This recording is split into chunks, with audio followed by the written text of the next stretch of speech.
Welcome to the virtual office training. Today we will learn pivot table tricks to add calculate field for commission in Microsoft Excel. Here Computer World Private Limited sales report where date, product, country, quantity, rate and amount are given. I want to create a pivot table first. Just click anywhere in your data and go to the insert, and here is the option pivot table. I want a new version, click OK. It will display pivot table option. Now drag the country into the row wise and amount into the values.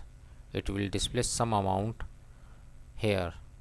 In France total sales are 61,000, in Germany 91,000, UK 1,52,000, USA 62,000. Suppose we are giving 2% commission to the sales agent and I want to display the commission here.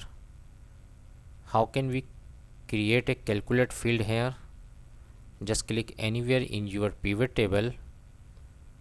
It will display two options, analyze and design. In analyze there is an option calculations. Just click here and just click calculate field. The field name is commission. Just type commission here.